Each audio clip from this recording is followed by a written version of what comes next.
Well, Dr. V, in your book, you have a whole part about don't abuse God's mercy. And what do you mean by this? Yeah, it's kind of like, it's almost convicting just hearing it. And the best way I can explain it is this, is when I start my wellness programs, my workshops, again, trying to get people in that right position, I need to ask them a couple of questions. And I'm going to ask our audience a couple of questions. And the first one is, are you intentionally going out of your way, purposely, trying to die prematurely of a disease you could have prevented? Think about that one. And what happens is most of the time, Amanda, people giggle, they, like a little chuckle, like, that's a crazy question, Doc. Like, why would I want to intentionally, kill myself, or get a disease that is generational, and why would I want to get it? But it's followed up by a second question. And the second question is, are you in a state where you think you could not do with the pains that you have, or not like to have the headaches you have, or the stomach problems? Or would you be a person that would say, I want to come off my medications and the side effects, or just be able to walk to the grocery store without having my back hurt, or wake up one day and not have these stomach pains? Is that you? Okay, and that's a key question, is because, people have ailments and they just complain about them. And they may go to their family doctor and take medications to cover up the symptoms. And it becomes problematic because there's a distinction between what you do as far as neglecting your lifestyle habits or neglecting the things that you should do to get well, and then eventually the manifestation of the disease that's connected to it. So that period of time where you are doing things that are no good and then reap the unfortunate circumstances or the consequences of that is where you're abusing his mercy. Which comes to now the third question, is how many people out there realize that, or you in particular, have to be speaking to somebody out there, are in your own head saying that I need to make changes. Like if we were having a conversation, Doc, that's me. I need to make that change. I need to make that change today. I need to start exercising. I need to start eating better. I need to, call up a friend and go to the gym with them, or I need to start taking my supplements. So whatever it may be, you admit to yourself that you're not doing what you should be doing, and now does the first question really look that silly?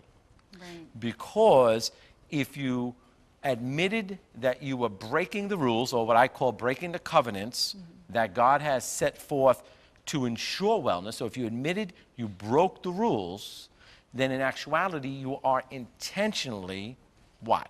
Right, you're going to reap that consequence. Reaping that consequence, and the consequence is that now you're going to get the diseases that you did not want, but you're actually working on getting them.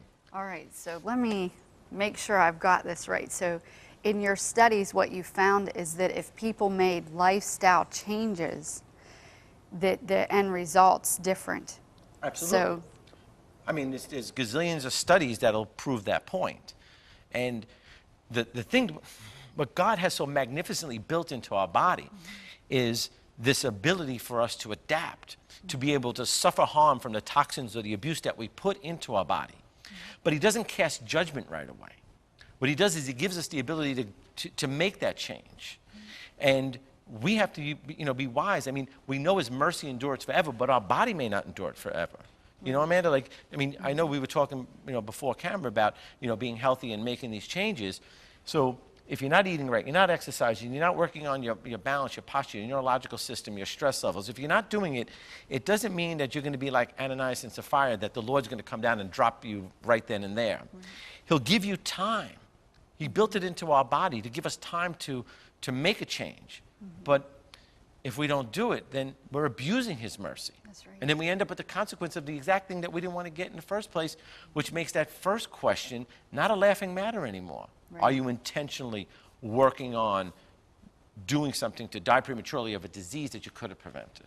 This information is just so important, for me and for you to hear, because we forget. And our society it's easier to get the fast food or to not go exercise and go to the movie. You know, we're such an entertaining society. Yes.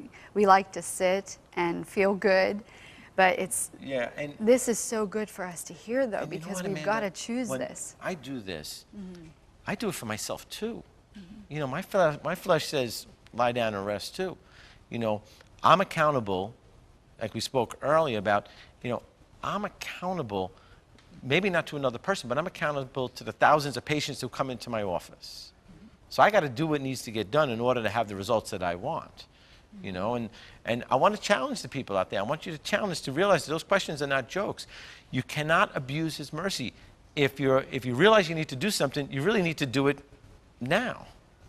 And if they want to do something now, what would be something they can do? Do you recommend them going to your website, or like where are resources? Obviously, I got some great resources that eventually, if you go through Cornerstone, you can get to the website. We have our online Genesis online wellness program. I have a special thing for our Cornerstone viewers. That's one thing, but really what you want to do right now, right this now, is you got to pick out something that you know that you should not be doing. Right. You're doing it, but you shouldn't be doing it, and stop it now. You know, just realize. One at a time. Oh, instead of trying to do it cold turkey, the whole thing. Those concepts, they never work. It's incremental changes over a long time.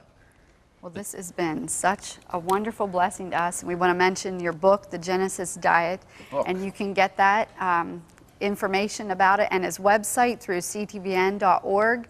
And we just are so thankful to have you here. And I'm going to be looking forward to changing one thing this week for the glory of God. I'm going to check up on you. Amen. Thank you, Doctor.